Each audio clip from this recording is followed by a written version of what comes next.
कुछ साल पहले दुनिया का वर्ल्ड ऑर्डर बदलता हुआ दिखाई दे रहा था।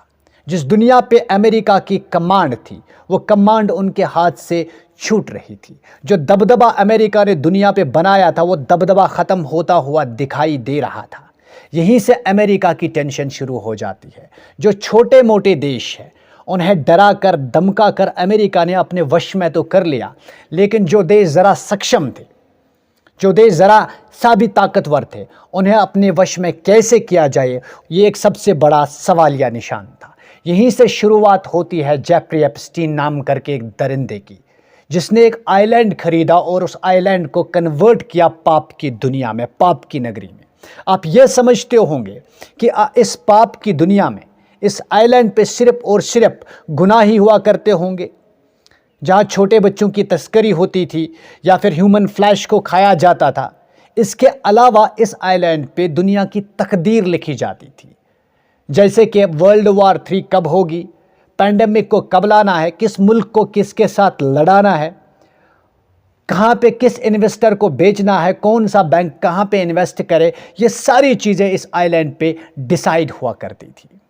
क्योंकि जेफरी एप्स्टीन को इसी वजह से इस्टेब्लिश किया था शायद, ताकि आप दुनिया के मुल्कों के अंदर जाकर उन लोगों को टारगेट करें, उन लोगों को टारगेट करें जो लीडर्स हैं, इंटेलेक्चुअल्स हैं और सेलिब्रिटीज़ हैं, बिजनेस पर्सन्स हैं। और बहुत सारे लोग इस ट्रैप में फंस गए। आप खुद सोचिए कि किस तरह का ट्रैप अमेरिका ने गढ़ा था। लेकिन इस ट्रैप में जो मुल्क ना आए, उन्हें मिटाने के लिए अमेरिका ने नई नई चालें चली। जैसे अफ़गानिस्तान को मिटाने की कोशिश की, इराक को मिटाने की कोशिश की, इज़राइल के ज़रिए ईरान को मिटाने की कोशिश की, यूक्रेन के ज़रिए रशिया को मिटाने की कोशिश की, चाइना को मिटाने की कोशिश की, या फिर नॉर्थ कोरिया को मिटाने की कोशिश की। ये वो ममालिक हैं जिनके नाम अभी तक एप्स्टीन फाइल्स के अंदर नहीं आए हैं। असल में अमेरिका सिर्फ और सिर्फ ये ट्रैप इस वजह से कर रहा था ताकि दुनिया को एक बार फिर से अपने वश में करे। क्योंकि जो डॉक्यूमेंट्स इस वक्त आपके सामने आ रहे हैं, वो डॉक्यूमेंट्स ट्रांसपेरेंसी के नाम पे आपको चूरन खिलाया जा रहा है। क्योंकि उन डॉक्यूमेंट्स का जो आधे से ज़्यादा हिस्सा है, उसको ब्लैक कर दिया गया है।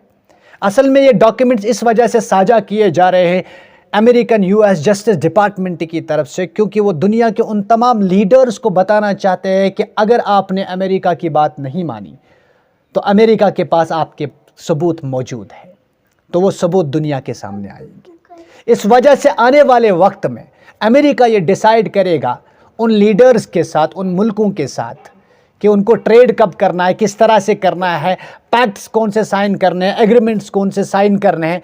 इसका पूरा जो डिसीजन है वो अमेरिका के हाथ में होगा।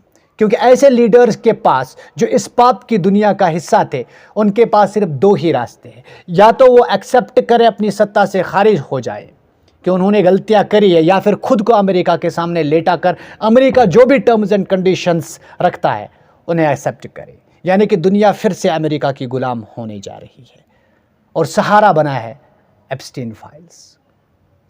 अगर ऐसा नहीं होता तो फिर ये काले डॉक्यूमेंट्स हमारे सामने नहीं होते, पूरी तरह से ट्रांसपेरेंट डॉक्यूमेंट्स हमारे सामने होते। तो ये डॉक्यूमेंट्स किस्तों में हमारे पास नहीं आते, बल्कि इन डॉक्यूमेंट्स को एक बार साझा किया जाता। असल में इन्हें किस्तों में इस वजह से साझा किया जा रहा है कि कौन लीडर इनकी बात मानता है, कौन मुल्क उनकी बात मानता है, कौन देश उनकी बात मानता है। और जिन देशों के लीडर्स इन फाइल्स के अंदर मौजूद है, उन्हें या तो इनकी बात माननी है या फिर अपने सत्ता से हाथ धोना पड़ेगा। तो इस वजह से इस तरीके से अमेरिका ने इस तरीके का घिनौना खेल खेल कर पूरी दुनिया को फिर से एक बार ये सोचने पर मजबूर कर दिया है कि आप कहाँ पे सोचते हैं और हम कहाँ पे सोचते हैं। जहाँ पे दुनिया की सोच ख़त्म हो जाती है, वहाँ पे अमेरिका अपनी घिनौने चालें चलकर सोचना शुरू करता है। खुदा हाफिज़।